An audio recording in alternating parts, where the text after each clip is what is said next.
Hi friends, this is the Be Real Babe podcast, a place where your average Canadian wolfpack come together to talk about life stresses, messes, and successes. A safe space where being yourself is the ultimate goal. Each week we will bring you new episodes sharing our opinions on a ton of different topics in hopes we can get a better understanding of ourselves, each other, and this crazy world we live in. We want to build a community where we can show up as ourselves, be real, and lay it all out there. By sharing our opinions and experiences, we hope to reach others who can relate so we can all help each other learn, grow, and heal. But please keep in mind, as a disclaimer, none of us here are professionals. No one is giving any advice. We are strictly speaking of our life experiences, our opinions, and for entertainment purposes only. Now, with that being said, it's time. So grab your drink, grab your joint, and let's jump right in. Welcome, everyone. Welcome to the Be Real Babe podcast. If this is your first time here, thank you so much for stopping by the show today. We hope that you have a good time.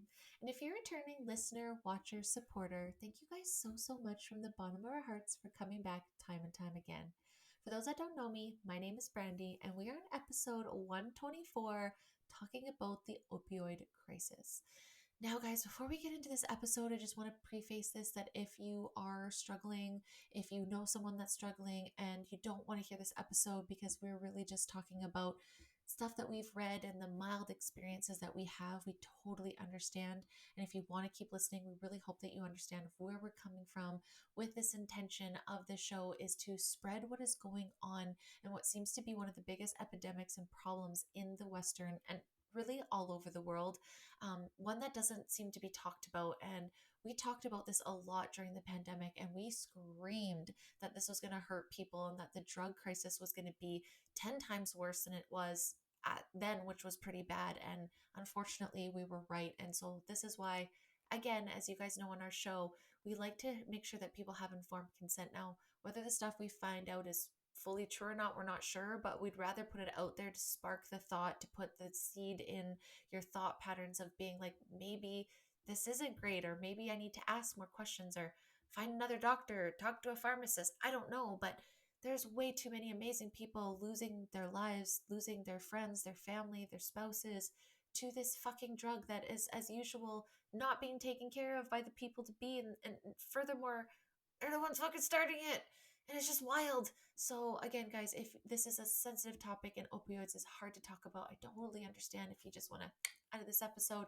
But if not, I urge you to stick around and listen a little bit more to the things that we find that we're just absolutely devastated about this month, talking about Big Pharma and all the different ways that it's affecting our families, our friends, everyone around us is insane. And we try not to be dark, guys. We're trying to bring awareness to this so that we can bring light to other people so they don't have to suffer in the dark, whether that's them or their family member. And we just feel like awareness is the way to be about it. So again, if you can't do this, totally understand.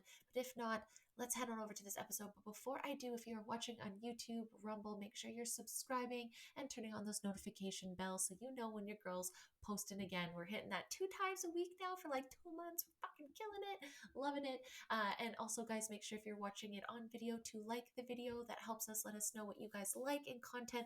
Also lets us, the content platforms, know what you guys like, and that helps us get out because we talk about controversial shit. So we're censored and shadow banned everywhere. And speaking of shadow banned, if you guys make sure to follow us on Instagram, Facebook, and Pinterest, we have all the social media platforms linking all the episodes for you guys, sharing extra content as much as we can, and just being as real as we fucking can with you guys.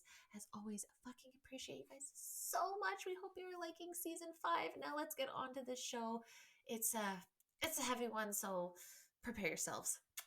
All right, babes, it's time to get on to the show. And now on to our second part of tearing down Big Pharma with our newest dirt parrot mama, my babe Hales. Hi, babe. How's it going? Good, how are you? Good. I was trying to think. I was like, do I call her chicken mama? Do I call her what? No, dirt parrot mama. No, we're officially like rural, or would we be? We're urban farmers. I love it. I'm so excited. Me and Grant were heavily invested. Grant was like, how many more eggs did they get? I really need to know. He's like, we could get chickens. 10 upstairs. Oh, dude, in a couple days. That's amazing. Yeah, and we've eaten 3 already. So That's fast. So just return on investment like immediately. Yeah, I love it. I They're love it too. great. I'm so They're all excited. tucked away in bed. And it's like kind of the perfect time for you guys to get them because it's just like warming up and it'll be like summer and Evie can be out there Yeah, playing. we'll go through summer, see how it goes, and then winter will be the hard part, but we'll get through it. What happened? What do you do with them? It's more of just like it's more. I haven't quite figured it out yet. We have to insulate. We have to like revise like the layout and like the way it's set up, but and block stuff off and so I don't get there's snow. a lot. But I'm just it's more of this is kind of just our. We don't want to call it an experiment because that sounds like we don't care. But no, it's but just to see it's a new how it goes, right? Yeah. So for summer, yeah, we are official chicken people. I love it. I love it so much. Oh, we're technically not allowed, so shh. Oh, I mean, whoops, was I not supposed to say that? No, we can say it. We talked about it, but I just don't want like I don't know nosy people to. Yeah, we can't. We'll get ratted out. I'll fight but all we'll of be you. okay. Anyways, it's just chickens. It's just chickens. What dirt parrots? It's not like a cow.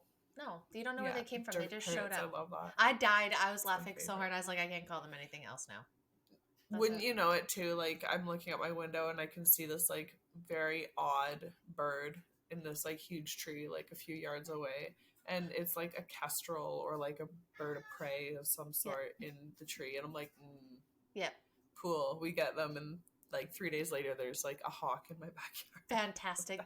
They come back here too and look at the cats and the owls, and I'm like, don't you fucking even bother. We've got so many cats and like rabbits and bunnies and like mice and stuff. So like they've got other things, and they're in the city already. But I was just like, yeah, of course. Like, that's where you take up perches. You have to get a scarecrow or something. There you go. Done. Yeah. Well, we've got like I wanted to say lids, which sounds terrible, but we've got roofs on all of their like enclosures, so they're good. But still, I was hoping to maybe one day let them out in free range, but not if they're going to. Sorry, Smokey's being weird. Not if they're going to be watched by a hawk. Yeah, no, fuck that. No, I know. That's like with my cats. I have to sit out because I don't trust it. I've seen this one hawk, and he like chases bird into a window, and then he like the bird's on the ground, and the hawk was like trying to rip his head off, and I was like, this is intense. Like nature is fucking savage. Is wild. I fucking don't love it. Oh. I don't love it. Sometimes it can be overwhelming. So yeah, I just want to be nice and respectful, but like don't come for my chickens. No, I know. It's like a whole level of savage. Like I didn't even know this bird. This bird didn't even mean anything to me, and I was almost in tears. I was like, this is such a bullshit. I don't know you. I don't know you, but I'm so sad for you. Anyways, guys, so that was catching up on, we got to catch up on what's important. The chickens are important, not topic. I love that. This part, guys, honestly, like I thought I didn't think about this. Like shit just keeps getting darker.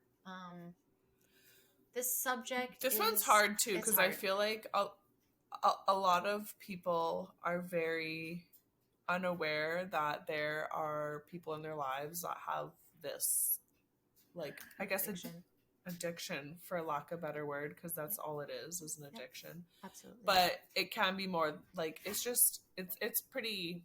It's pretty vast and wide run and widespread and long time. And it's acceptable because they're usually prescribed, right? Yes. And that's the thing I think that bothers me the most about this month is that it's all about stuff that's prescribed and that's like in a sense normalized or just not talked about. And so like I don't even want to begin to say that I understand what it's like to be someone that is addicted to an opiate or have someone in my family. Like we have lots of addictions. I don't know about you, but we have addictions in our family, myself included. I was addicted to Tylenol 3, which is very, very close to an opiate. It's like an opiate sister because it's got the codeine, but it's not considered under that classification. But I understand the the mind fuck in a very small degree. So I very much empathize with those. And this is just what we're reading on the internet, guys, what we've come up. If you want to share more in the show about your experience and what you know, like, please feel free to come on because this is so widespread, but we just wanted to start talking about it again and get the awareness out there because it affects a fuck ton of people, like a fuck ton. It's really sad too. It is. The numbers are pretty intense and staggering. Some of the stuff I found for the money wise, like it is, and that's what bothers me the most. So we'll do the same thing as we did with birth control, guys. We'll start to go through, where did this come from? What are the different types? What do they do? For those that don't know, again, this is from what we're reading. So please feel free to come onto the show. But going back into the history, the earliest reference of opium, the natural source of opiates, dates back to 3400 BC when poppies were cultivated in lower Mesopotamia. I'm going to butcher a lot of this stuff. Mesopotamia. There you go. See, you guys know better than me. Yes. The Sumerians called the opium poppy the hulgi, which is the joy plant. So around 460. Joy, like Joy. Yeah, excuse me. I don't know what's going on. Yeah, joy plant. So obviously smoked too much weed today. Fucking stressed me out reading this stuff. So around 460 to 357 BC, Hippocrates, the fathers of medicine, acknowledged opium's usefulness as a narcotic. He prescribed drinking the juice of the white poppy mixed with the seed of nettle. Alexander the Great took opium with him as he expanded his empire. So it goes like way back. It's like an old drug. Like old school. I always heard like opium I knew was old, and like when they those snuff boxes they have them on Bridgerton, even like back in the day, like the snuff boxes. It's like old, like it's like tobacco, I'm pretty sure, more so, but it's like coke. Like they're like constantly sniffing stuff. I'm like, how are you doing drugs like this in the 18 and 16 and 1700s? Like, what is going on? What is this? It's like like little snooter. They had like wild drugs for first. Because they had no idea, right? Poppy seed muffins. Be careful, people. Yeah, that's a thing. So Arabs, Greeks, and Romans used it as sedatives as well. In the 15th and the 16th century, Arabic traders brought opium to the Far East. From there, opium made its way to Europe, where it was used as a curative for a wide variety of illnesses and psychological problems. So it is as old as time. It at first was used. So back in the day, it was used as a good thing, like it was a cure. Yeah, a narcotic. Yes, for ailments and psychological and like problems, a sedative and like pain relief and a joy plant, like because of what it brought you. Like we'll explain like what opioids do, and I'm assuming back then like, it was that's probably what they used as like during like medical emergencies and stuff. Absolutely. And like their morphine and stuff. Exactly. Well, that's what morphines are derived from, right? So so going fast forward to the 1800s, in 1806, the German chemist Frederick Wilhelm Adams, I don't know how to say your last name, dude, I apologize, isolated a substance from opium which he labeled morphine after the god of dreams, Morpheus. Godlike complexes just everywhere.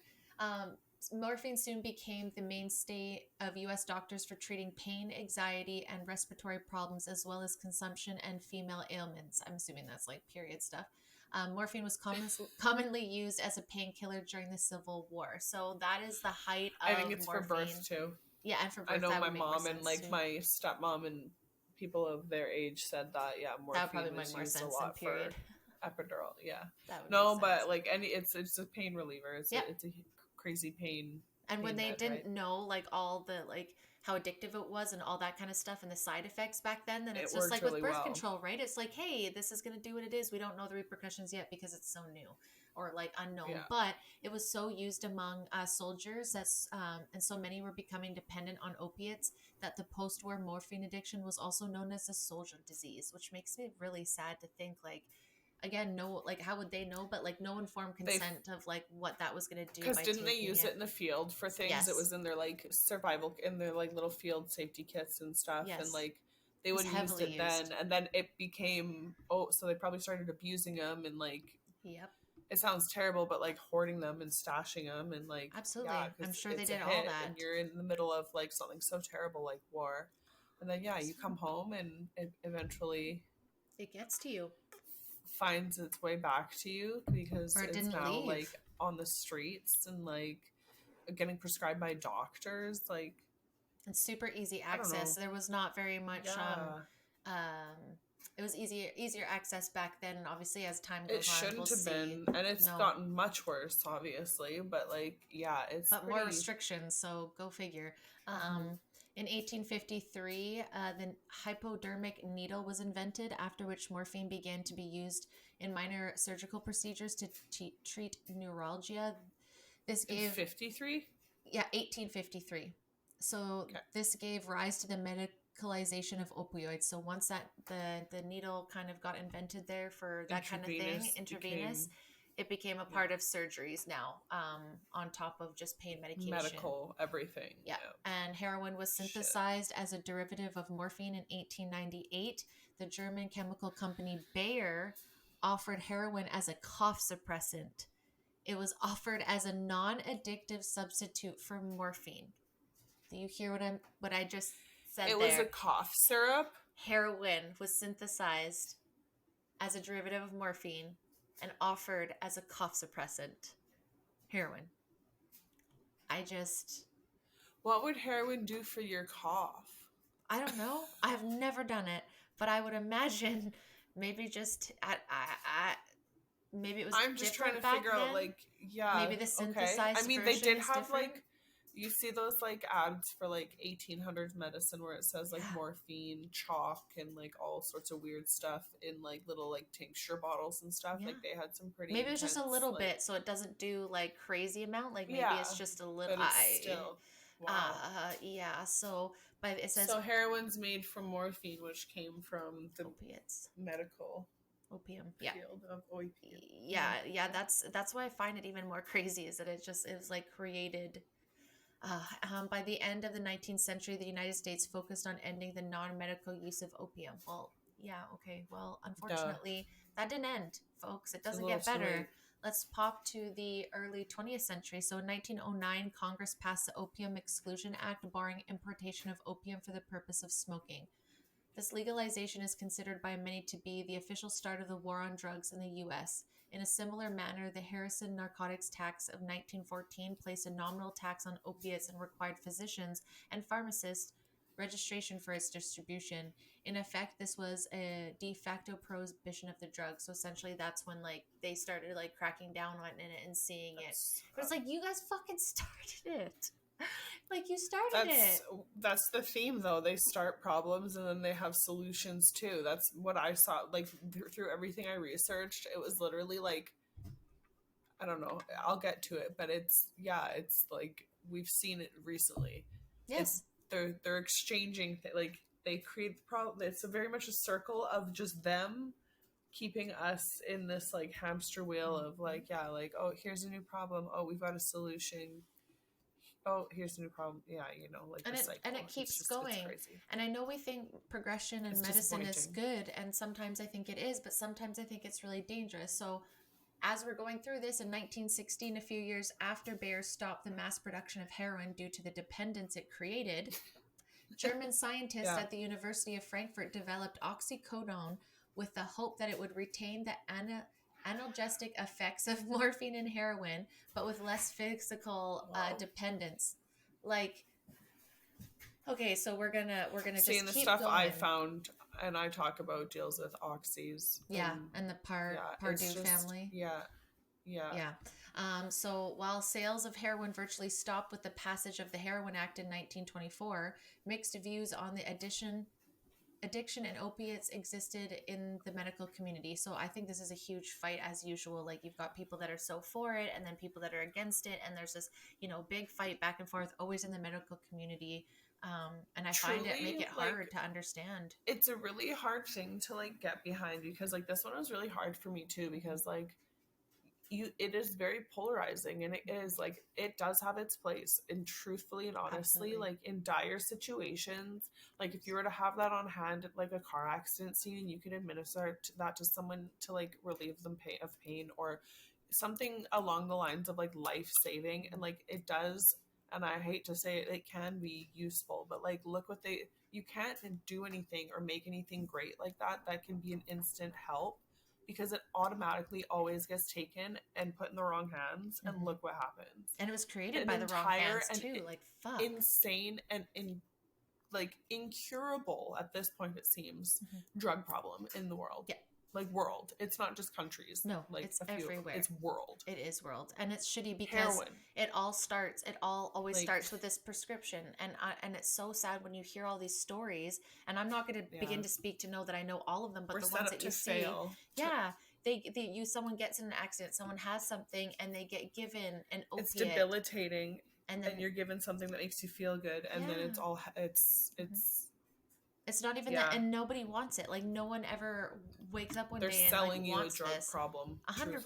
And I hate that. 100%. So then in 1938, the U.S. Food and Drug FDA, because they're so great, was given power to oversee the safety of food, drugs, and cosmetics. So that was in 1938. Drugs needed to be proven safe in order to be sold. Many opioid-derived medicines being sold, such as codeine, morphine, and oxycodone, were still allowed to be prescribed despite the negative consequences. So it's like, oh, they put these rules in. So when was that, did you say? 1938. Okay. So almost not quite 100 years ago, but just, but 80 years ago, roughly. And this is what blows my mind. So it needs to be proven to be safe to be sold. This stuff is not being proved. It's got negative consequences, it's not safe. No big. It's just extremely unsafe. So there's no way you can prove that it's safe. So what are you what proof are you getting? Oxymoron, it feels like. I feel like I'm running in this goddamn circle. They make the rules on what's safe, and it's unbelievable. So let's carry down in history here. So we go to the mid 20th century. Oxycodone became widely available when it was approved by the FDA in the 1950s as Percodan. I'm sure we'll hear more of that from you. It's a mix of oxycodone and aspirin. So this is one thing I'm going to kind of sidebar here, that when I was watching a lot of survivors and people that are in it now are saying what's really scary is that they're mixing some of this stuff with benzos and all these other things. So it's getting cut with very addictive and dangerous, more dangerous than the fentanyls and stuff that are out there. And it's getting people very, very, very sick. And then they're benzo sick, and it's a whole other world. And people have no idea that this stuff is being mixed. Yeah. It's fucked. Truly. Growing up, even now, being a stoner, you hear ours is the gateway. Ours is what you start with and you progress from there. I've never, ever had an interest to progress anywhere further. And pills are very scary in the sense that they're just so easily attained these days, And you always, it's like with everything, you always have to have a little bit more, right? You get I can speak for my Tylenol 3, so addiction. Mixing you just need makes sense. Yeah. If you have two that you like, why not take a few of those together? And that's where you get into, it's like mixing chemicals when you're cleaning. I hate those videos of people sprinkling all sorts of weird stuff on the toilets and for ASMR and for visual whatever. Yeah. But it really stresses me out because you're not supposed to mix those chemicals. No, I know you're not. No, it says on there you're not supposed to mix a lot of chemicals. So it stresses me out. Yeah, you can't see mixing. And some of them aren't. And the sad thing is a lot of people have no idea either, right? Because they're just buying it, and they're just buying it off of random people, and they don't even know that it's mixed. And that's what I know. It's such a fucked up place. Is such a huge thing too. Huge thing, especially with all these opiates in coke and all that kind of stuff. So since the early 60s, abuse of prescription opioids containing oxycodone has been a major concern in the U.S. Following a lull, the smuggling of illegal heroin in the U.S. rose dramatically. This was in large part attributed to our nation's military presence in the Vietnam in 1960s. I was going to say, I feel like in Vietnam. Yeah, I think that was a really, and again, because all the different ways it's being used and all the different ways it's now being given. And it's funny, do you know how I know that? Forrest Gump. Oh, I was like, is it MASH? No, I'm just kidding. No, seriously, yeah, that time, yeah. It reminds me of Forrest Gump and Jenny. Janae. In 1969, our favorite, The Who, abandoned the belief that the medical use of morphine inevitably led patients to dependence, stating that the drug tolerance and physical dependence do not in themselves constitute drug dependence. Smart man.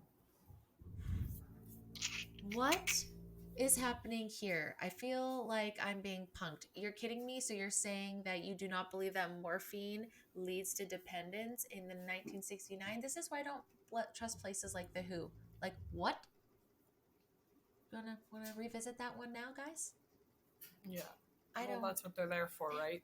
To side with the agendas. Absolutely. Push them. Absolutely. There has been multiple waves of opioid crises. Like the 90s, I think it was the early 90s, was like for in our generation. Well, they come and go, right? Like all drug kind of phases, not phases, but like interest levels peak and ebb, right? Yep. Ebb and flow. They really do.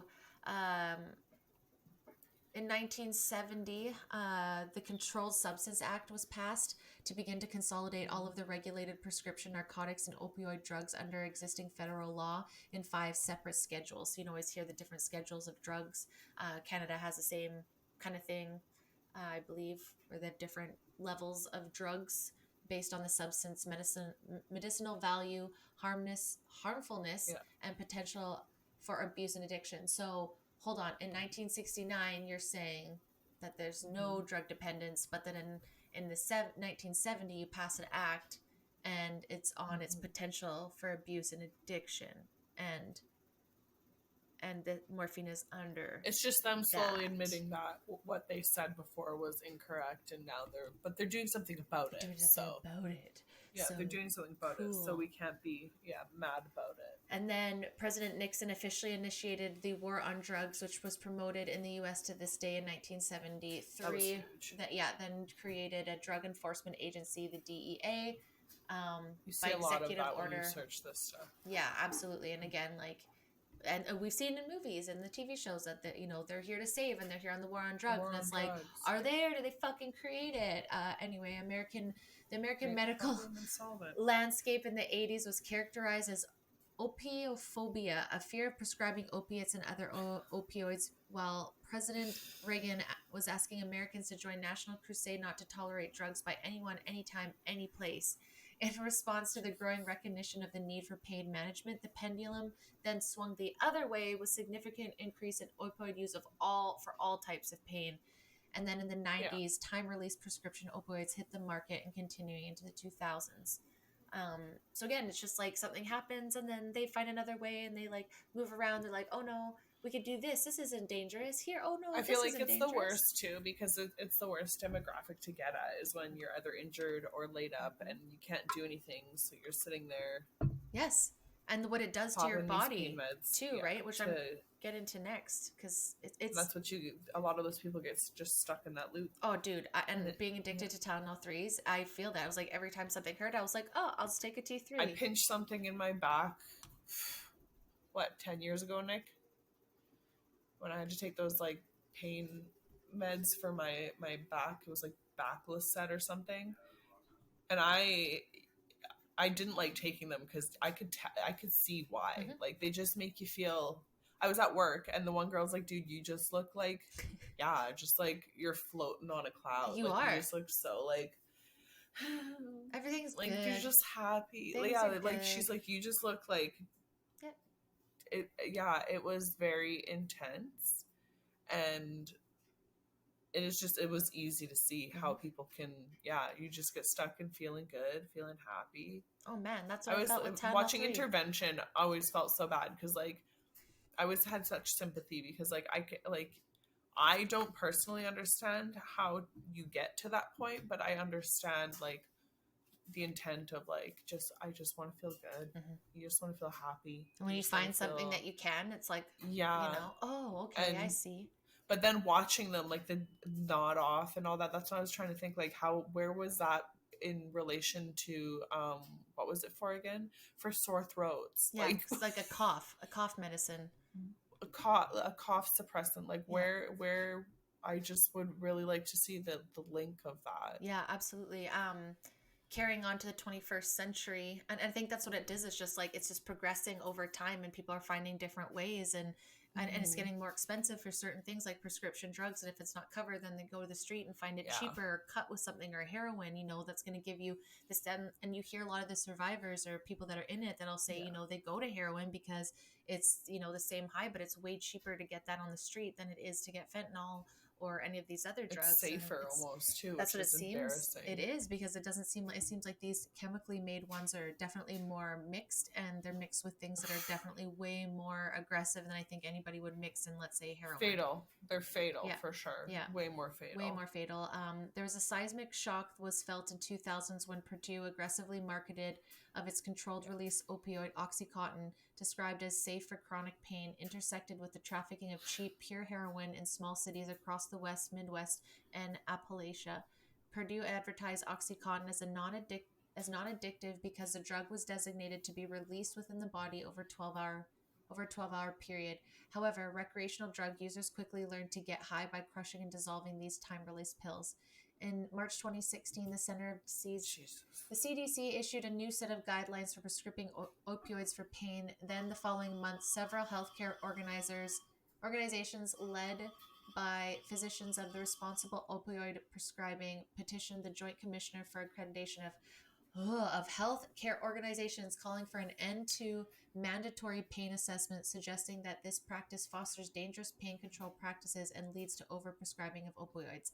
And I could not agree further. I think that is so true. Isn't it crazy though? Oxy, like anyone in and around our age knows exactly what it is. Like the rise in popularity and like just the brand name of Oxy, it's synonymous with like, I don't know, nothing good ever comes from that.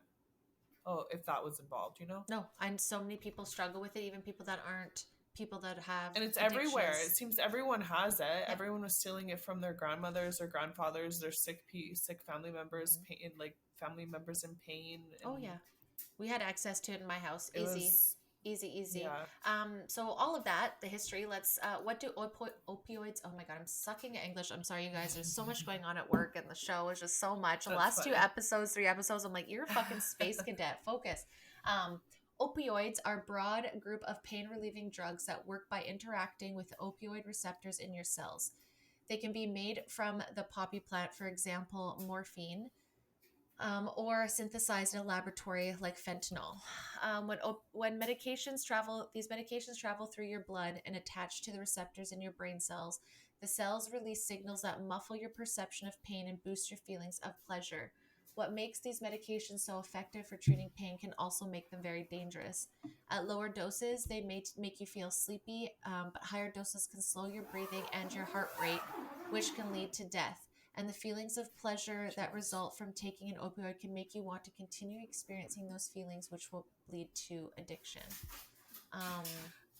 It's funny too. I was just thinking, it's not funny, but I'm gonna stop saying that. I know, I do too. I was just thinking. I wonder if, like, what the difference is between opioids made from opium plants, like old opium, like old type school heroin type drugs, versus the synthetic, like, lab-made versions. Yes. Like, I wonder if, because they used to use it medicinally-ish and cleaner-ish for like medical procedures back in the day that didn't, like, obviously we didn't have morphine and intravenous drugs and stuff, so they were using the opium. Like, I wonder if that actually does have some benefit versus now the synthetic one that is made and is just completely terrible and destroying and our world. Our world. Yeah. I was about to say youth, but it's not just youth. No, it's everything. It has hit everywhere. Everyone. It has. Every demographic, every age point. Yes, absolutely. And it's and it doesn't. I don't think it has. You don't have to necessarily be a drug addict. Like it's again people that get in a car accident and or have like really bad migraines or bad period cramps and they get a little bit and then their doctor's just like, take this, and again, no root cause. It's just giving medication. Shows like intervention and like the extreme cases really give it a bad name because it is everyday people. It is. Like, and most people would say that you and I, just from smoking marijuana and pot regularly, we are addicts. 100%. Sure. Will always say I'm a recovered addict. Like, pharmaceuticals got me for sure. You're also an addict, in my opinion, if you drink coffee. 100%. Yeah. Or smoke cigarettes, which is acceptable, or drink alcohol. Like, they're acceptable versus the one like drugs. Yeah. And I don't even consider marijuana a drug. I don't. It's a plant. Yes. You can grow that plant, hang that plant, dry that plant, smoke that plant. Yeah. You don't have to process it. There is no process to do it. That one I do not consider. It is not even in the same league. But these like hard drugs, like And they're also very normalized as well. And you notice that with the younger generation. We'll talk about that too with the mental health medication. Coke, normal. But yeah, like it's just so normal for people to take, you know, these kind of pain medications. And there's I get like it, levels. but exactly. For sure. Yeah. Like there's definitely like levels of like severity, like meth, heroin. Yeah. Like there, I have different levels, but yeah, like heroin and all that, like you wouldn't catch me dead. Yeah. But I still feel like it's kind of crazy that if you look at like, makes me sad. If you look at, okay, if you're going to go get morphine and it's the same thing as heroin, and heroin is so terrible, but morphine is so accepted, and it's like, it's the same, but you know what I mean? So it's just like, it's so crazy how they've situations. Yeah, used in different situations, but also like, are they both rooted in like bad sometimes too? Like, I don't know. I struggle with these because, again, like you said, I think they need to be there, and I don't want government regulation because I don't want the government involved in stuff. But in the same sense, I don't know if it's the government, but it's just, it sucks that this has gotten worse with everything that they've done, everything they've tried to fix. It's just gotten worse, and that's not progression to me. It's just the typical storyline of it was meant for good and it was working fine and it had its place, and then someone got a hold of it and completely ruined it. Yeah, and then ruined people. In the meantime, before I go to these weird stats, do you want to go over the side effects and the different types? I do. So Danielle gave us some points for side effects and types and stuff. So this is just me reading her words. So here our favorite part through me. Our favorite part of the episode. So side effects. Opioids, sometimes called narcotics, I love her, are medication prescribed by doctors to treat persistent or severe pain. Common non-serious side effects of opioids when taking normal prescribed doses is constipation, nausea, euphoria, sleepiness. More serious side effects are shallow breathing, insomnia, the jitters, slow heart rate, and loss of consciousness. Just from that list, I'm not taking it. I don't want any of that. The loss of consciousness. I don't want any of that. The loss of consciousness really freaks me out. Like, I don't like getting blackout drunk. I'll take euphoria and sleepiness, and I'll drop the rest. Yeah, thanks. yes. Like those. I don't think you get a choice though. The jitters too. That's like, the worst part. That stresses me out. Like, and low heart rate, I don't like that. That anything to do with the heart, I'm not a fan of. But I highly doubt they tell people that this is a side effect. Well, they do. They'll skim through some of them, but they're just brushed off because every drug has side effects, and I wonder why, because they're not fucking good for you. No. You know what I mean? Like, there's a risk. So the actual most common side effects that aren't listed above are becoming addicted, tolerating the given dose, and needing more, which is a big problem. Respiratory problems, depression, and sedation.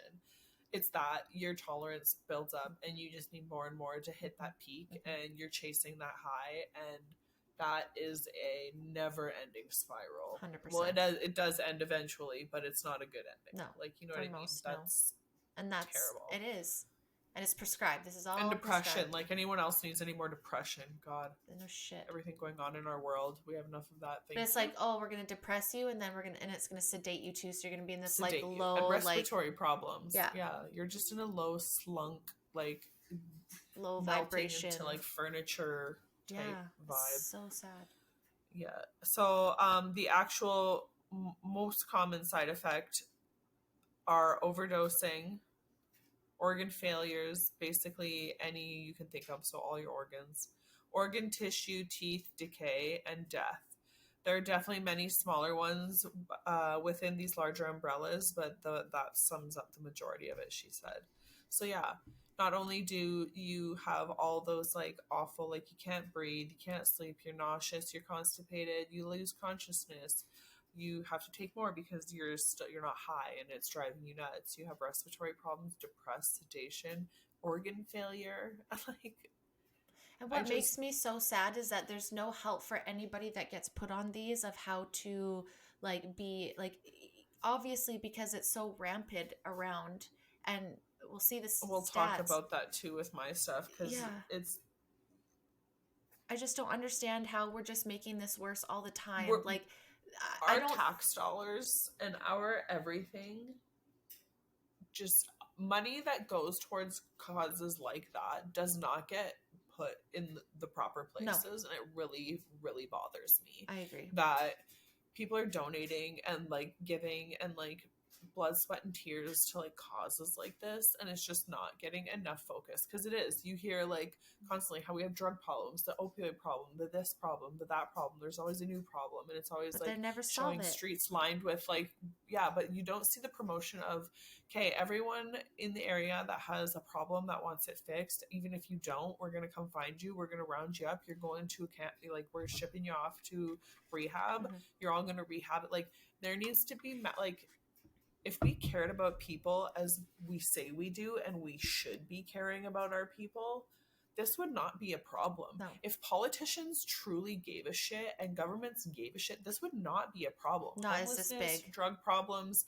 we would not be treating people, because believe it or not, we are treating people like this. This is a product of everything combined. So this is like a normalized thing, like, oh, homelessness. No, that shouldn't be a thing. Normalized. Drug problems, people living on the streets, completely cracked out, looking like hell, living like hell. Like, that is awful. That is awful. And I don't believe anybody wakes up and thinks all of these things that are side effects is what I want to do. Is what I want. It's I'm in so much pain, or I need some sort of escape for something, and it's like, again, just to solve something. The root cause is never looked at. It's always just like, you know, or put a label on it, or we can just cover up, the masking it up, and then masking like symptoms, and let's just dehumanize them. And it is what it is. It's, you know, it's there, you know, and it's so sad. And it's like, I understand that there's some people that make the choice to be through it and they don't want to change. And I understand that. And I understand like that there's not always an easy solution, but there's got to be something more. And whatever we're doing is going in the opposite fucking direction. And when so let's jump up to, or actually here, you say some of the you finish the types, and then let's jump up to some of these stats, because I think shows. Do you think there's such thing, you know how there's high functioning alcoholics? And I consider myself a high-functioning stoner. Agreed. Is there high-functioning, like, opioid addicts? I would imagine, yes. Live everyday life and, like, be completely twacked out and high on pills? I think that because I always imagine them just like slumped in a chair. Like, I can't imagine living life. There's people. There's being so like mentally. But yeah, I remember it's like a level, right? And depending on your level, like, you know, you take one oxy. Like, I guess it's just I don't like know, I've never anything. Really thought of that. Like, think about how many people that are hidden cokeheads. Like CEOs of companies that are huge fucking successes, and like if I did that much cocaine, I'd die. People take like Ativan and Adderall like all the time. Candy. Like if your mind is used to that, like I was a functioning person on Tylenol 3. I was addicted to Tylenol 3. I would take like probably 6 to 7 a day, and no one fucking had an idea that I was addicted to Tylenol 3. And that's not like an opiate, that's insane. But one person, you know what I mean? So I think it's super easy. On my mind, sorry. No, that's types of opioids. I think it definitely opioids can happen. Sorry. Right? Yeah. Are taken in pill form, which we know. They can also be taken as lozenges or lollipops. Did not know that. That'd be interesting. Some are administered through a vein by injection or through an IV. Others can be delivered through a patch or placed on the skin with a suppository. Whew, you gotta really want to take it to not up the bum. Nothing up the bum. Yes. There are many types of opioids that are known by several names, including codeine, fentanyl, hydrocodone, codone, oxycodone, tramadol, oxymorphone, and morphine. I thought there was more to that. These medications are often sold under brand names such as OxyContin, Percocet, Paladone, and Vicodin. There they are. The brand names. Yeah. You hear about them. They're in movies. They're everywhere, right? Everywhere. Just pop a Vicodin. Heroin is also an illegal and highly addictive form of opioid with no sanctioned medical use. And I'm sure there's more I've missed as well. Yeah, like, the funny thing is, too, if you think about it, like, think of the pill form is so much cleaner. Heroin, it looks like a black tar piece of shit. Like, tar, like, chunk of dirt. Yeah. You know what I mean? Yeah. Like, it doesn't look pleasant. No. Whereas pills, it's just like this dainty little pill. I always wonder why, like, hash and like heroin, like hash isn't appealing looking either. Even though it's way funner and obviously way less intense, but I always thought hash was like never appealing either. no, you know what I mean? Like, it's not a cute look. No. And I think pills are just, again, you can have a pill bottle and you could be like, oh, that's just not a Tylenol, because you know what Tylenol looks like, but you could be like, oh, that's my diabetes medicine, or that's my, like blood thinner. Like, no one can look at that pill and be like, oh, that's fucking fentanyl, that's Oxycontin, that's Percocet, and like it's so normalized because of it's in the movies too. That makes me really think that there are a lot of people that are addicted, whether it's like it's very normalized. It's very normalized. And it's like the right thing to do when you're not feeling well and you're sick. And like I myself, someone very close to me has had a Percocet addiction, and it's absolutely terrible to watch. Like any sort of pill addiction is absolutely terrible, because if you're going to a doctor that is like script heavy, especially in the States when they have script doctors, like they don't give a fuck. They just make money off of that. A lot of times they don't. It's an immediate, what are you feeling? Okay, here, try this and come back in a few weeks and let me know. And if that doesn't work, I'll try you on something else. Yep, 100%. It's terrible. It's really terrible. It's not, well, what's your lifestyle? How are you eating? How's your sleep? Like, no, it's an immediate, well, what are you feeling? Okay, here, take this pill. This prescription down. Yeah, because I make money off of it. So going into some interesting stats. So I pulled some off the Canada website first. One thing that I found really interesting in this is kind of the gender part of this. So in this study, the specific one, 13,318 individuals who experienced a total of 19,125 opioid overdose events over a 3-year period. So from January 21st, 2014 to December 31st, 2016, of which 1,475 were fatal. So out of 13,000 individuals who had more, obviously one or more overdoses, 1,400 of those were fatal and passed. I feel like that's super high number. Out of those, that's a lot, right? Out of those, 8,682 were male and 4,626 were female. So there were nearly double the amount of males in this that had passed of opioid. That went to the hot. And when you sit there and you break down age, that range was 25 to 45. So it's again males in that 25 to 45 range. That when you should be in the peak of life, exactly, making babies, raising families, having a job, like they get you in your prime. Yep. And I think that's a big key thing, because I think when we look at societal pressures too, that's the time that you're looking around and you're trying to keep up, and maybe you've hurt yourself at work and you got to keep working and you don't have time to have surgery, but if you don't have something, you can't go to work, you're not going to support your family, so you're just going to take these Percocets because blah blah blah, the doctor prescribed them, and it's just easier, and now you're fucking addicted. Like, this story is not uncommon, and it makes me so sad. So yeah, out of all of those, 1,400 were fatal overdoses. The other 11,000 were not. Out of most I hate of to them, say it, but it lends to the population control. Yeah, that's what I truly believe. That's all I can think about. That's all I'm sitting here thinking right now is just like, this is just another form of them to cull us and to get rid of the weak. Yeah. Or the hurt. No, I take that back. I don't want to call anyone weak, because you have an addiction. Yes. It gets the best vulnerable. of us. Trust me. The vulnerable people. Yeah. Or your vulnerable and they times, just weasel their way in there. Yeah. Because I feel like everyone's strong. I find that so disgusting. I feel like most people are strong, and it gets into those vulnerable moments, because like I said, when I've got like taken by, let's say, MLMs, that's when I was at the most vulnerable. Or when I got sexually taken advantage of by an abuser, that was right after my divorce, when I was at the absolute most sexually vulnerable, right? People have a weird, some people have a weird, gross way of finding you when you're, the most exposed. Absolutely. And just take advantage of it. Yeah. Another couple interesting stats from Canada here that I found was that, like, I'm not trying to be this way, but you'd think that people that would like overturn jobs quickly and not stay in jobs would be the ones that would be the higher addiction rate, but that's actually the opposite. People of 5 years of employment actually had double compared to people from 1 to 4 years. Most of 1 to 4 years were around 1,100, whereas someone in 5-year employment was 26, and obviously no employment was the most at 53. But just in the working chain, 20% of that, like 40%, were unemployed. But out of the remaining 60%, 20 were 5-year employee, like employed for 5 years straight. So it's like the stress of work, The stress of being a parent, the stress of being it's almost like it's like a privilege drug. You have to have money to get this drug. Yeah. In like the best sense. You need money to get most drugs. Like, don't get me wrong. But and people this with one is benefits. This is almost this one. Next topic, the mental health ones are worse. But this is like designer drug. This is like what you take. Yeah, if you're like a working professional, a parent, or whatever. Which I'm not saying anyone should, but like that's kind of. I don't know the way it's not so much a street drug. No. Heroin obviously is. And fentanyl, like it does have the synthetic side of that. Yeah.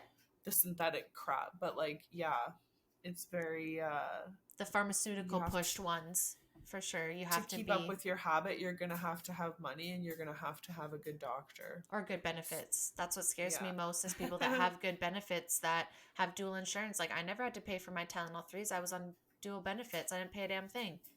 And no one was questioning it, right? And that's where it gets scary and that's out of control. No one questions it because you need it, because you're hurt, because of because and you this one's a hard one too, because you can't. I feel like the mental health ones are a little hard because you can't physically. You can sometimes, but you know what I mean when I say you can't physically see mental health problems, whereas physical pain, and like they're just very different pains. They're very different pains. So like you can prove one very easily, whereas the other one is a little harder and a little more like invasive to prove type thing. Yeah. You have to be more. Like this one, no one questions. Like, ouch, I'm hurt. Okay, here. Yeah. It's like it's a no fail, you know what I mean? So it's the easiest way to get. Dude, there's people that are probably hurting themselves on purpose. I guarantee you, there's people hurting. I would say that I would make up shit and be like, "Oh, this hurts, so I could take a Tylenol." 100%. Be like, "Oh, my leg hurts, well, I'll just take a Tylenol because that'll make it better." Because that's how I was raised. Oh, my this. Yeah. Exactly. Whether that was true or not, I don't honestly don't know anymore. To this day, if something is bothering you, something hurts, something like got a headache, anything, what is 9 times out of 10? Oh, take an Advil, take a Tylenol. Do you want an Advil? Do you have Tylenol? Yep. Like, and people will ask me at work, and I'm like, I got nothing. Like if I have some, like, do you have Advil? And I'm like, we have some at home because. Do you have Motrin? I'm like, no. Tylenol. Literally don't. We have it in our cupboards because I've had it, and I don't think it's necessarily terrible to have it for when you absolutely need it, and to each their own. But because I abused pharmaceuticals for over a decade, and I was always like, oh, headache, Advil. Oh, not feeling well. Now it's like I have to be like fucking dying with a migraine to take an Advil now, but that's just personal choice, and I'm very blessed that I don't have ailments. Just always been like that. I never had a problem with it. I've just never honestly, like, I just don't. I have to be dying to take one. I wish I was like that. Nick gets so upset with me too because I found some good homeopathic stuff, but giving ED Tylenol, I was like, dude, no. Yeah. I'm sorry. I cannot. Yeah. Like, she would have to be very ill with a fever for me to even consider giving her Tylenol. I will try everything and anything else before Tylenol. Agreed. And you can say I'm cruel or not. I do obviously give my daughter medicine when she's ill. Yes, of course. I'm not like an idiot, but Tylenol will be the last on that list. Yeah, and there's a bunch of reasons why everyone can go figure that one out. They're in lawsuits. But it's just... Yeah, I agree. It starts young because it starts with that because it's viewed as normal. Oh, take that and you're... So yeah, take a T3, you're hurt. Oh, you got your wisdom teeth out? Here, take that. Mm-hmm. Oh, you broke a finger? Here, you take that. Like... That's how I was raised. The cases are endless, really. And T4, like, look at that. Like, your molars, you get your wisdom teeth out. That's not something you even ask for. No. Break a leg, you didn't ask for that. No. Like, and you just get put on this because it helps with pain. And if you're not aware and you're in a space where it can take you, it will take you because you don't have a choice. It binds to your receptors. It's just acceptable, and you have no choice to go down that path. My eyes are so dry. Stoner eyes. So other statistics I don't want to say I found interesting, but I think are important to bring up. So men experience the highest rates of opioid overdoses in Canada. Trade workers are more impacted by substance use and addiction than any other field of work. Since 2016, around 3 out of 4 opioid-related deaths were men, and 30 to 50% of those employed worked in trades at the time of their death. It makes sense. They work so fucking hard. And again, it's that range, right? That and they're father told age. to suppress everything, right? And keep it in and be a man and don't talk about your feelings. And it's so sad. So a couple more here. Little factoids that I found. Canada continues to experience an unregulated drug toxicity crisis, primarily involving opioids. There was a total of 32,632 apparent opioid toxicity deaths between January 16th and June 2022. The COVID-19... I was going to say, during the pandemic, I heard recently too, the numbers came out. Yeah, the COVID-19 pandemic is contributing to the crisis by indirectly affecting the health of Canadians as a result of changes to the drug supply, reduced access to services, and increased feelings of isolation, stress, and anxiety. You legit locked people in their houses with nothing to do. And we all fucking said this, so I don't even give a fuck what any government or anybody. And the worst part is they were fighting us back, saying no, we're actually seeing the numbers go down. That's a lie. People are spending time as families. People are spending time together. No. But you're a bold-faced liar, because those numbers are going to come back, and you're going to be eating your words. Because a lot of very, very good people and very sad people lost their life through the pandemic, and it's disgusting. And a lot of just like anybody, I think there's so many people I've heard that were just like completely living their life happy. They lost everything, and then they just, and like understandably so, like it's so sad. During the first year of the pandemic, from April 2020 to March 2021, 7,362 deaths occurred, representing 96% increase in the same period of the year preceding the pandemic. So in just under a year, 7,000 deaths, you guys, Canadians, 7,000 deaths, 96% increase from the year before, which was already outrageous. Like, that's one of, it's funny because they call it a drug epidemic, and it's been going on for how long, and we do nothing. And look at the like measures and lengths we went through during COVID to like help that and block that and protect us from that and this and people safety, from dying, this and that. But we don't care about these people. Why aren't we putting billions into that, into drug rehab, and to getting these people help, and to getting these people, like the proper like outlets and means to help treat their ailments, mental, physical, whatever it is. Like I do not understand why, when you really sit and think and look at that, you can still sit at the end of the day and say the government gives a shit about us. We put these people in charge, and they're doing right by us. Yeah, because they're not. And this is showing. Good people that are suffering hard at the hands of them. They introduced this. They started this. Yeah. And they'll continue doing it. A final couple quotes and comments from D before we pass it over to H here to see some of the lawsuits and the financial gains that come out of this shit. But a good quote she said was, opioids can, well, not a good quote, but a good quote to sum it up. Opioids can make your brain and body believe the drug is necessary for survival. As you learn to tolerate the dose you've been prescribed, you might find that you need even more medication to relieve the pain, sometimes resulting in addiction. More than 2 billion Americans misuse opioids, according to the National Institute of Drug Abuse, and every day more than 90 Americans die of opioid overdose. 90 Americans a day, and I don't believe that COVID was even close to that, and they don't react to this. 75% of the people in the U.S. who are addicted to opioids is due to being prescribed pain meds and becoming tolerant to the doses, based on an early 2000 study. So just imagine what it would be now, which I think it's got the numbers got. I notice sometimes it's fine to find accurate stuff to right now. It's like they almost don't want to release anything right now. It's like they want to wait another 10, they want to wait till the numbers come in, right? And it's like, they got to wait for all the accurate, So there's a website that Dee shared. It's by the on the NIH government website. We'll try and remember to post it. But some key points that she found of this non-push narrative medical study is other side effects include erectile dysfunction, decreased libido, reduced bone mineral density, osteoporosis, hormonal alteration, decreased androgen levels, issues with neurological receptors, increased risk to bacterial respiratory infections, messes up the nervous system, constipation is emphasized in every article I found. which is kind of interesting because I think it was to help with diarrhea back in the day. Yeah. The spectrum that it hits, like it hits a little bit of everything. Like it really fucking gets you. Joint pain, abdominal pain, decrease lower esophagus sphincter relaxation abilities. So again, it's literally missing from your body from top to bottom. Like the thing is like, I agree. Absolutely do not think that anybody has been told that amount of information before being given these pills. Like, I'm sorry, I'm just not convinced that happens. They should, and they don't go through this rundown with you. It's a simple, quick, like, here's a few of the more severe ones that you should watch out for. But other than that, you're good to go. Have a great day. Good luck. See ya in a couple weeks when you need more. Yeah. But yeah, so, what's the nasty that you found?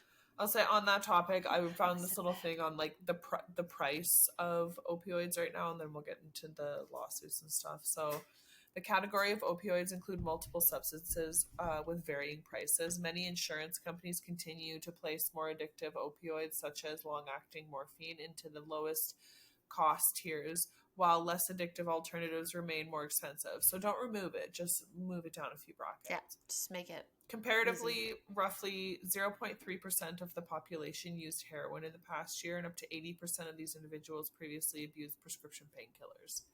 So Vicodin costs about $126 for 100 pills without insurance. So that's $1.26 a tablet.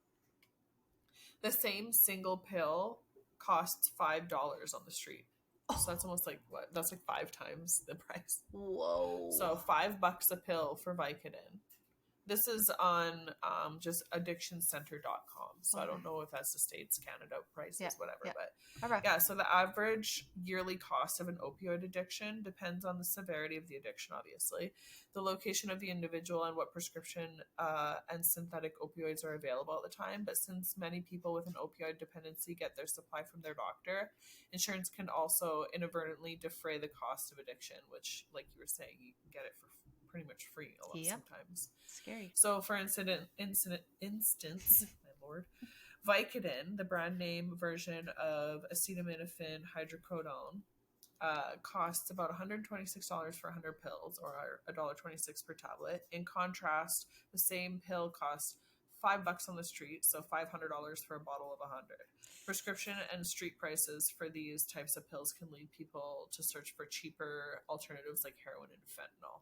So it's just like fentanyl. Here's this table. Prescription opioid painkiller prices compared to street values. Okay.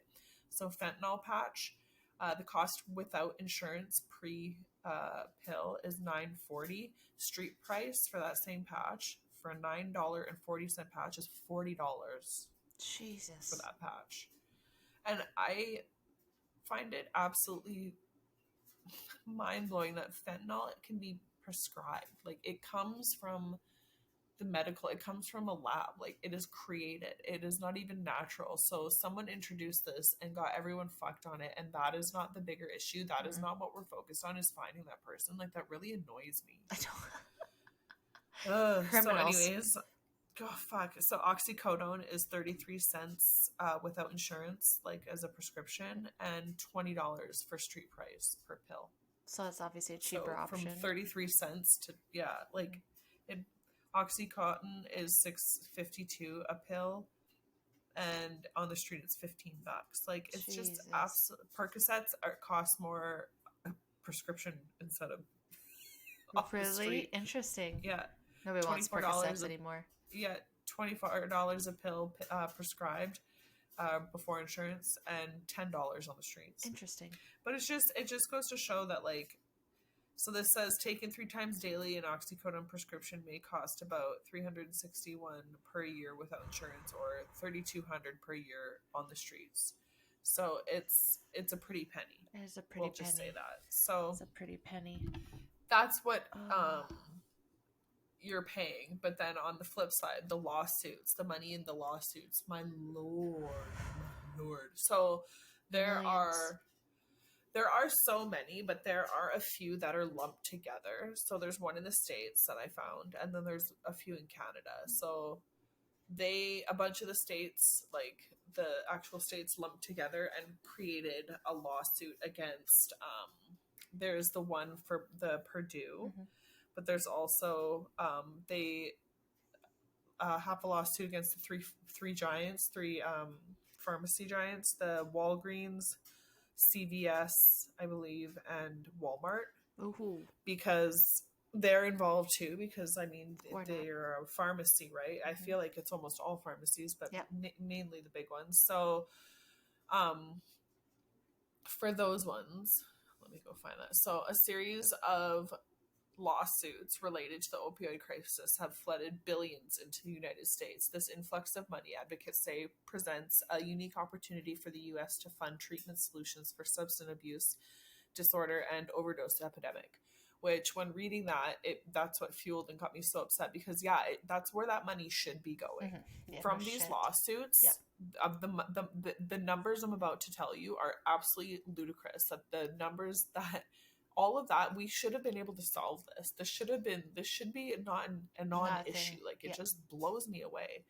The settlement money comes from a number of legal battles around the nation and the world. Companies including Purdue Pharma, Johnson & Johnson, and Walgreens have settled to the tune of billions of dollars for their role in fueling the opioid crisis through actions like downplaying the risk of prescription opioids and promoting the use of drugs. So there's a website called opioidstatementtracker.com, and it's got some really interesting stuff on it, but it's compiled data on settlements tracking the amount of money allocated and where the states have decided to spend it. And according to her data, which is used by state governments and for the Center of Disease and Control, the CDC, the total pot of funds available from the settlement has reached around $54 billion. Holy fuck. With nearly half of the money coming from a $26 billion 2022 settlement with drug manufacturers and distributors. So $54 billion in lawsuit settlements. For something that is deemed just not safe, but must be. Yes, safe and effective. So in the States, though, they have this thing where you're required to spend 85% of their settlement funds on like remediation and 70% of that to future remediation, because in 1998 tobacco settlement controversy, they took 3% of billions of dollars and used it for treatment for quitting smoking. Wow. Yeah, for after big tobacco got taken down, 3% for no smoking ads and promotion. So remediation and plans were put into place that to prevent people from doing that. You have to spend like a minimum 85% of the lawsuit settlement funds fixing it, on fixing the problem. Like, are you kidding me? Are you kidding me? Where's that happening though? Drug makers Johnson & Johnson and 3 major distributors finalized nationwide settlements over their roles in the opioid crisis. Friday, an announcement cleared the way for $26 billion to flow to nearly every state in the U.S.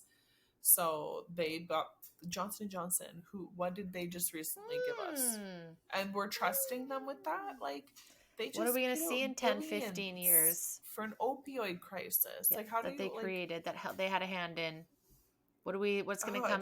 What's going to come next? This is why we want to talk about this, guys, because like, listen, again, I'm sure all this was in good standing, and there are people 100% that deserve to have the access to this when they are in their absolute, like, you know, when those with cancer or in big accidents, like controlled in a way. And I know we don't want government stuff, but I don't think it's worth just throwing that out and just letting people do whatever they're going to do, because unfortunately all of us have been vulnerable moments. Like I said, I was heavily addicted to Tylenol 3, and if someone gave me fucking Oxycontin or fentanyl at some point in my life, I don't know to say that I wouldn't be addicted to it. You know, this is why I have so much empathy for those that are addicted, because I understand that, oh my God, everything is taken away right now, and this is euphoric, and this is legal.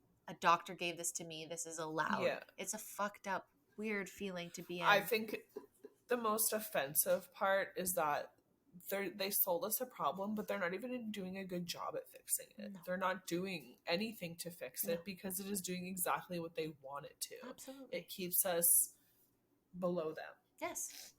Yes. And any not point. Us, like, not everyone is an addict. I'm not like trying to like lump everyone in and blah blah blah, but like it keeps a very clear like divide between us and them. And I truly believe with opiates, like, there's some drugs that I do believe you have to be like have that addictive personality to become an addict. But I think with opioids, I think it literally is just like cancer. It's chemical. It doesn't. Yeah, it doesn't. There's no one person. There's not just like, it does say that more people obviously that pass away and that, you know, have really heavy addictions are obviously lower income, one family homes, like, you know, the minority groups. But it's also guys going to work in a suit and tie, 100%, right? And it's all over the place. And we're seeing more men than anything having to do it. And I think that becomes with all the pressures that it takes to be a man in today's world without, you know, we'll get into the mental health one, but I was going to say that one is worse because I feel like they take them combined. 100%. Their back hurts, their knee hurts from a hockey injury, they're not feeling great, they're depressed, so they just pop all their pills and they're good to go. Yeah. And it just numbs them out for the day, and we've got to stop ignoring our body when it's sore and hurts. And this is why it's such a really shitty habit. Yes, and that's why I flipped out about like, y'all, yes, women have not been taken care of, but men are under so much pressure, especially nowadays with the cost of everything to support their families. Yeah. And they can't take time off. So they go and they turn to things like this so that they can, you know, not feel their, you know, sore leg or their fucking on the weekend. Yeah, their hernia off. Yeah, exactly. Or whatever it is that they need. Maybe it's their brain that's pain and they need to turn that off. And it's showing that they're the ones that are suffering more from this. And at the end, women or families are suffering too because they're losing their husbands and their spout, like their dads and their when one brothers. Of us suffers, we all suffer. 100%. And I just, yeah, so I think like this is so much deeper. All of these topics are so much deeper than what we're sharing. But, and again, I don't want to speak on what it would be like to be an opioid addict. I was very close, so I understand. And I couldn't imagine what it's like to be someone that has lost somebody because of this. And,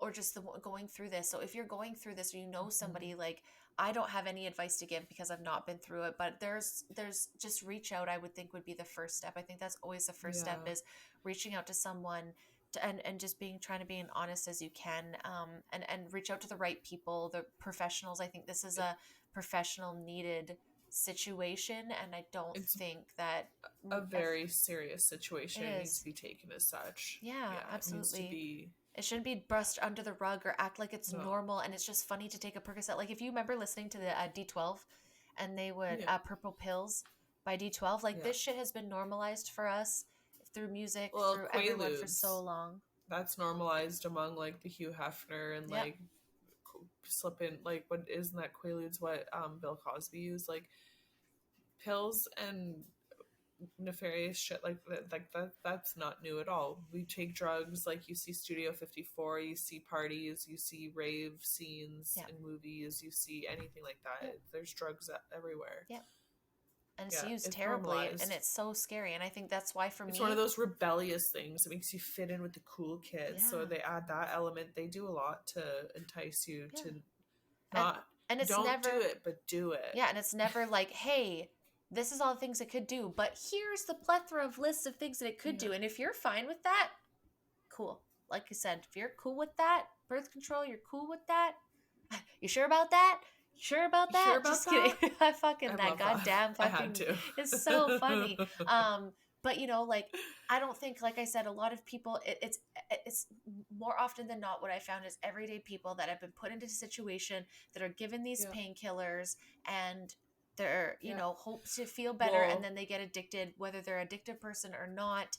Just really depends, and there's no and you boundaries. Can think about it as it's not affecting me or anyone I know, but it is. It is. It is. Like it is. Canada, like this BC has a huge lawsuit against the same stuff. BC is one of the worst in Canada right now. Honestly, for opioids, it's one of the worst. The Purdue family. Yes. That's who they're suing. Canada is specifically suing them, and because of the OxyContin like huge epidemic. And I noticed too when I was doing research, Pierre Polyev said that his government will launch a $44 billion lawsuit to make Big Pharma pay for causing an opioid crisis. And it says that his government will actively and publicly join the BC lawsuit against Big Pharma and their consultants to cover healthcare costs.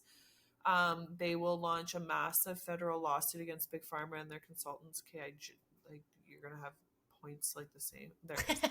Total amount claimed for both lawsuits will be $44 billion. This includes the cost of federal share of estimate healthcare.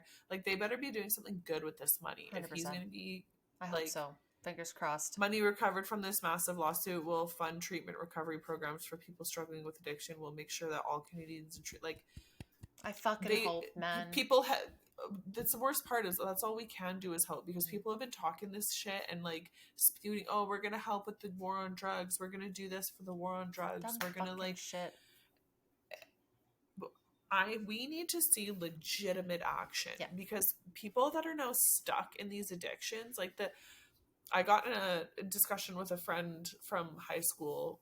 We hadn't talked in like years, and we were talking about it, and I made a comment about like, all you see is we need to stop the war on drugs. We need to stop the war on drugs. We're going to provide safe injection sites and like safe this. And like, that's great. And I can see where the point, like where that is needed, because they need safe like equipment and safe drugs to take while trying to like get help to get off. But it's never, here's the safe injection site, and also the intensive rehab program that we are paying for you to go through. Like, this should be free. If you have a genuine and legitimate problem, an opioid crisis caused by, unfortunately, in part, the government should be paying for you to detox that out of your system. If not the pharmaceutical companies that make millions of dollars. If not the pharmaceutical companies should be paying and like subsidizing everyone's tuition and fee to get into this high class extreme rehab that everyone like. And that's the worst part, is they advertise like some rehabs are so like shit, and then there's the celebrity rehabs, which are like fancy like vacations essentially. Like, rehab should be what it is. It should be a useful tool to get people better and like get them out. And then, you know what else you need to do? You need to take that shit away. You need to take the accessibility away, because that is not helping no one. It is just, there's new things. Heroin. Stop making new ones. Like, first, opium. Cool. Morphine. Ooh, better. Heroin. Oxycodone. Fentanyl is crazy right now. And how much it's mixed with like cocaine and stuff. I think that's where people are finding it. Yeah. And I think like, most people too that I would say that probably would party more and just do the random nights of coke probably don't. I've noticed like people, not me, I've never done it, but I've noticed people trust nothing don't anymore. Want to trust it anymore, because it's not just like, oh, you have one batch, you have one bad night. You have one bad batch, you will pass away, and that is so scary. And then you hear that honestly, just like some men will go away to like the hotels and stuff and just go away for a night because they're stressed out. I've seen this story a few times now, and they get bad batches of coke and they end up passing away. And it's so sad, because they're just looking to get away for a night and not realizing, because they're not a part of the drug scene anymore, how dangerous it is.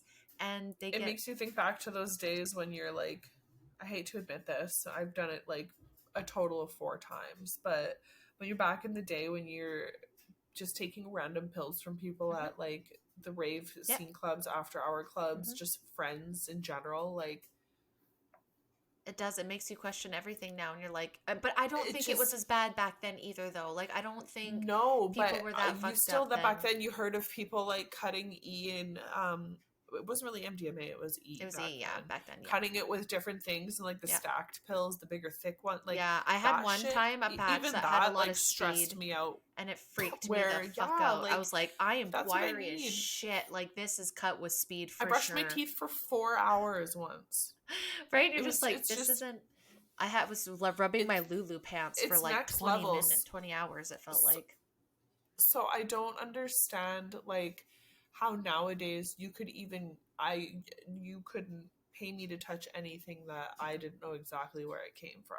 Like, and I mean, like, like you said, it's being mixed into like everything. Yeah, you have to be really careful, and it's just like, you gotta live life and have fun. Kids are finding it, like, people are finding it everywhere too. Like, children are finding it on playgrounds, it seems, and people are just finding it like randomly on the street. Like, that is unacceptable. Like, it really.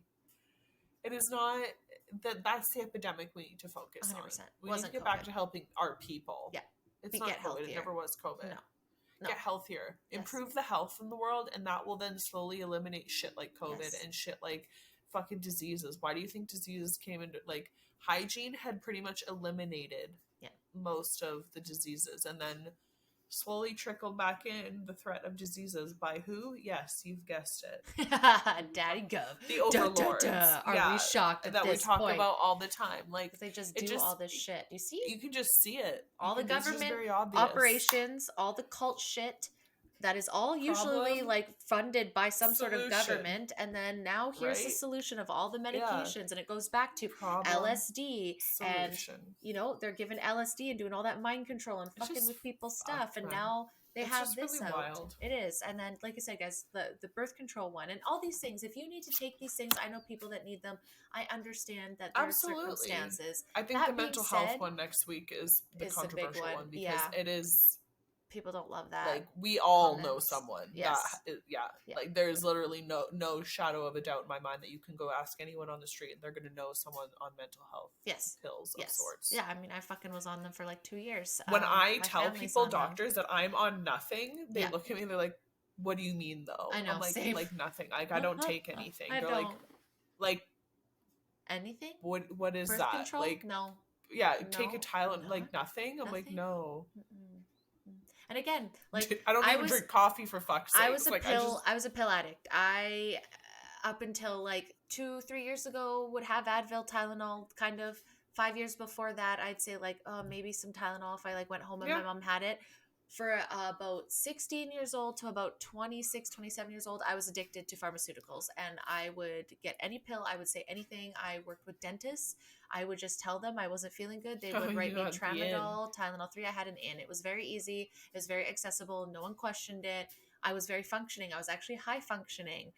So no one questioned a fucking thing. So I fully understand some things here. So but there are high functioning. I think so. I truly believe that the mind is a crazy thing. I know some high functioning alcoholics. Oh yeah, tons that are the nicest people possible, and they go home and they abuse their wives, right? Like, it's people are very good at being actors, driving around all day, and people are very good at hiding their addictions, because addiction has the deepest shame that you can ever imagine. I would never in a million years think about telling people I was addicted to Tylenol 3 when I was in it.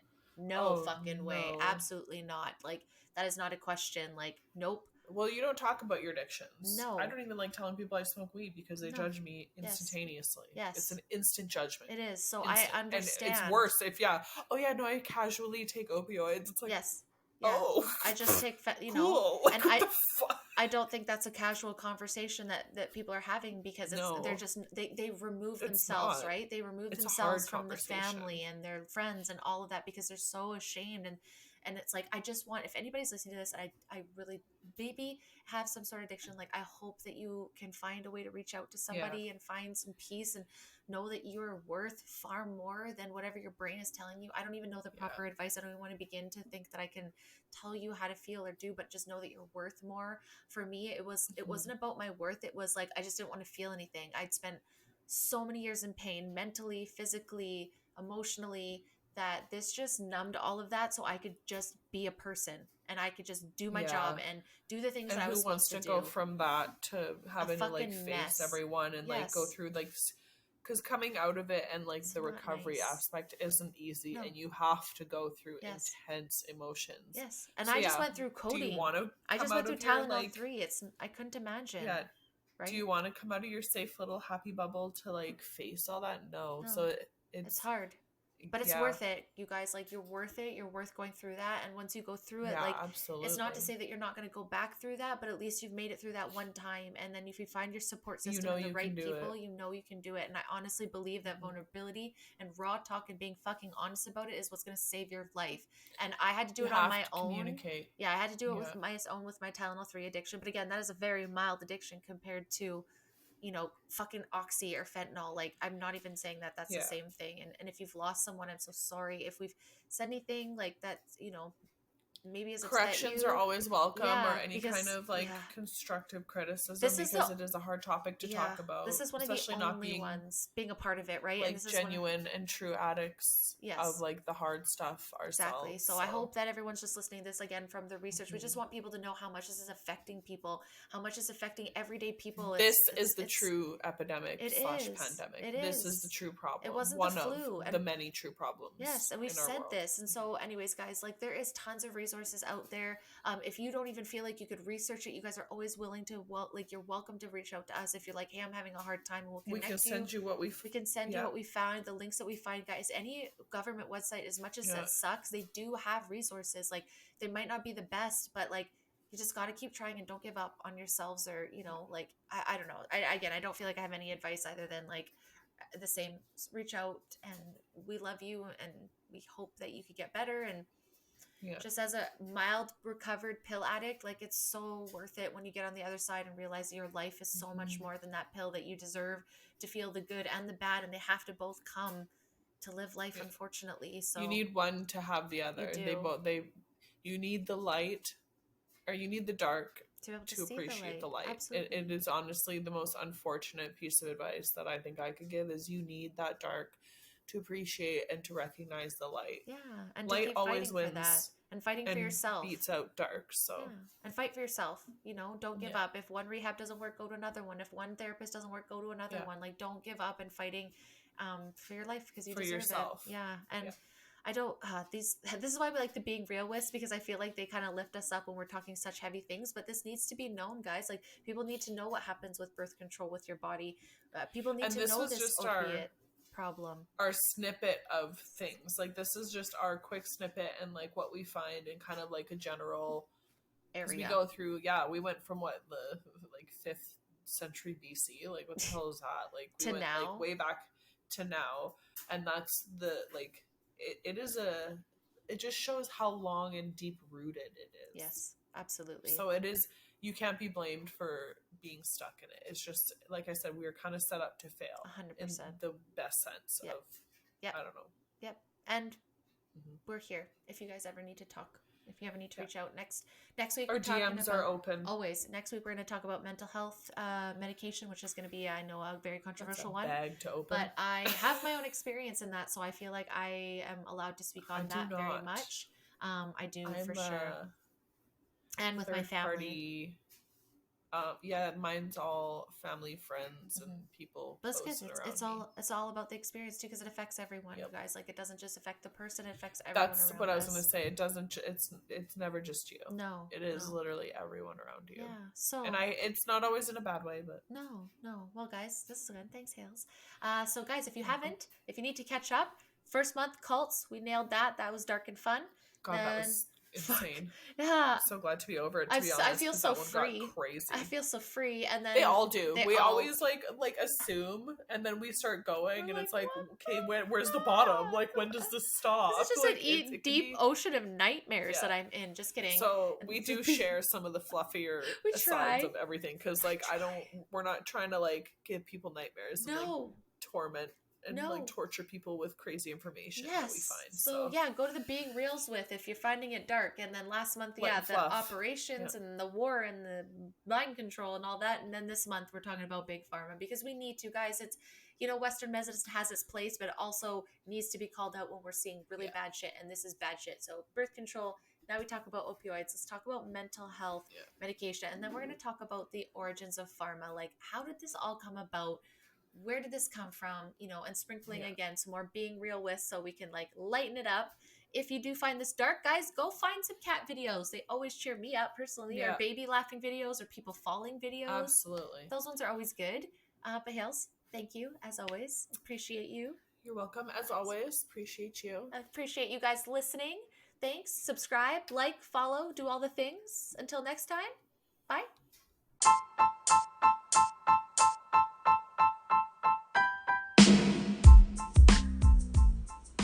Thank you guys so much for stopping by the show today. We truly hope that you had a good time. If you like this episode and you want to hear more, make sure to subscribe to our channels, like our episodes, and turn on those notification bells. You can find us on Rumble, YouTube, Spotify, Anchor, Apple, and Google Podcast.